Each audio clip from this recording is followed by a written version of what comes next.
itu di Dinas Pertanian Tanaman Pangan. Tapi yang posisi sekarang juga di situ kan PLT juga, yang meneruskan dari pejabat sebelumnya.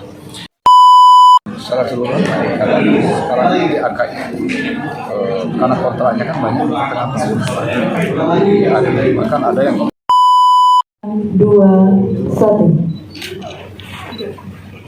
Kepalan tangan di depan. 3, 2, 1. Dilanjut.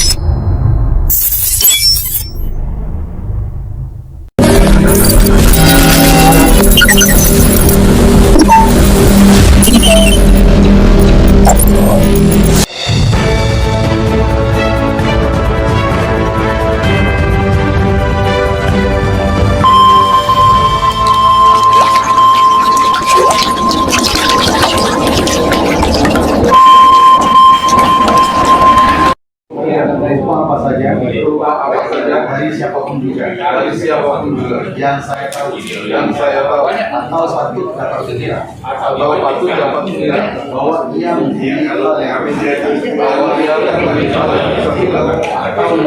Tapi yang posisi sekarang juga di situ kan PLT juga, yang meneruskan dari pejabat sebelumnya.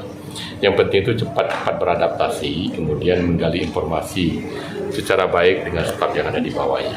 Kalau masing-masing secara terbuka, bagaimana progres kegiatan pembangunan, saya kira bisa mudah untuk dijalankan, untuk dilanjutkan. Ya, soal etika untuk membangun relasi tadi itu seperti apa? Ya, tadi saya katakan mestinya. Gubernur Rohidin Mersyah melantik 3 pejabat eselon 2 di lingkungan Pemda Provinsi Bengkulu di Balai Raya Semarak Bengkulu, Senin, tanggal 16 Oktober tahun 2023. Lapor dengan eselon 3, eselon 2, cukup batas level itu. Karena eksekusi program dan anggaran itu pada level itu. Jadi jangan saat kita sudah mengusulkan sesuatu baru kita kenalan. Pelantikan pejabat eselon 2 Pemda Provinsi Bengkulu tersebut dihadiri oleh Sekretaris Daerah Provinsi Bengkulu Isnan Fajri serta para pejabat eselon 2 di lingkungan Pemda Provinsi Bengkulu. Total, ada 3 pejabat yang dilantik oleh Gubernur Rohidin, yaitu Tejo Suroso sebagai Kepala Dinas Pekerjaan Umum dan Penataan Ruang PUPR Pemprov Bengkulu, Doni Swabuana sebagai Kepala Dinas ESDM Provinsi Bengkulu, dan M. Krizon sebagai Kepala Dinas Tanaman Pangan dan Hortikultura DTPHP Provinsi Bengkulu. Dikatakan Gubernur Rohidin, para pejabat yang dilantik tersebut diminta untuk segera membangun relasi agar eksekusi program pembangunan dapat berjalan dengan baik. Habis dilantik itu sesegera mungkin menghubungi institusi yang ada di atasnya. Kira-kira bahasa prokernya itu laporan, jadi jangan saat mau mengusulkan sesuatu baru kita kenalan. Nanti beda, ujar Gubernur Rohidin berpesan, para pejabat eselon 2 ini bisa bekerja cepat untuk mensinergikan kinerja dengan 18 program unggulan Gubernur dan segera berkunjung dengan mitra yang ada di pusat. Selamat menjalankan amanah baru. Selain itu saya meminta setelah selesai dilantik ini sesegera mungkin kita itu mengunjungi institusi yang ada di atasnya. Kira-kira lapor, misalnya dengan eselon 3 atau 2, ungkapnya.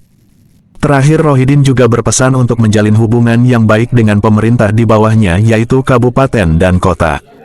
Pertama kali dibangun itu adaptasi dan komunikasi baik dengan para kepala dinas kabupaten kota terkait dengan sektor Bengkulu ini, pungkasnya. Doni sekarang menjabat sebagai Kepala Dinas ESDM Provinsi Bengkulu mengatakan untuk program yang akan kita jalankan tentu tidak akan terlepas dari visi dan misi Gubernur dan Wakil Gubernur Bengkulu. Terkait untuk lapor kepada mitra kita di pusat, kami bertiga akan realisasikan itu dan yakinlah kami punya energi dan semangat baru, ucap Doni. Lanjut Gubernur Rohidin, nantinya para pejabat yang sudah dilantik tersebut juga diharapkan dapat memperkenalkan potensi daerah ke pusat agar mereka dapat berkunjung ke Bengkulu melihat langsung potensi daerah yang ada. Momen kita berkunjung ke pemerintah pusat, bukan gratifikasi, membawa gift daerah atau buah tangan yang terkenal di daerah. Sekedar ikan asin, kopi, dengan tujuan bukan gratifikasi tapi mengenalkan potensi daerah kita kepada mereka, dan ketika mereka ke Bengkulu akan mencari barang itu, tutup Gubernur Rohidin. Selamat menjalankan amanah baru. Dari redaksi Studio 2 Metro Update TV Bengkulu, Zulianto dan Henry Pesel melaporkan. Relasi tadi itu seperti apa? Ya tadi saya katakan, mestinya ketika habis dilantik itu, sesegera mungkin kita tuh menghubungi institusi yang ada di atasnya. Kira-kira bahasa program itu lapor lah. Lapor dengan eselon 3, eselon 2, cukup atas level itu. Karena eksekusi program dan anggaran itu pada level itu. Jadi jangan saat kita sudah mengusulkan sesuatu baru kita kenalan. Nanti beda, starting point itu beda. Dan sekaligus momen kita berkunjung ke pemerintah pusat itu bukan gratifikasi, membawalah gift daerah atau buah tangan. Ya. Realisasi di AKI sendiri, Pak, era keseluruhan? Secara keseluruhan karena sekarang di AKI karena kontraknya kan banyak di tengah tahun. Bahkan ada yang kontraknya itu di akhir bulan 2, ada yang di awal bulan 3. Jadi otomatis kinerjanya belum bisa dirasakan. Ada juga beberapa yang tidak harus memang tidak pengaruh terhadap realisasi. Ya, kekhawatirannya kemarin kan bakal menimbulkan Oh enggak.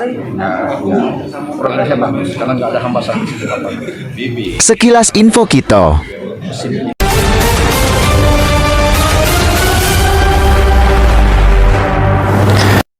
Saudara-saudara, kami mendengar kekhawatiran sejumlah kalangan. Perubahan seolah diartikan sebagai upaya untuk mengganti secara total apa yang sudah ada. Tentu tidak demikian. Kebijakan dan tatanan yang sudah baik akan kita pertahankan, kita lanjutkan, dan kita bersyukur karena banyak yang telah dihasilkan oleh para pemimpin bangsa sejak Indonesia merdeka.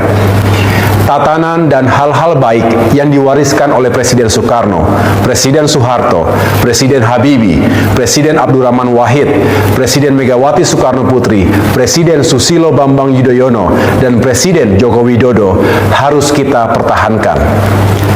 Adapun yang belum baik, tentu harus kita evaluasi dan kita perbaiki. Inilah elemen kesinambungan. Dari Studio 2 Metro Update TV Jakarta Bengkulu, inilah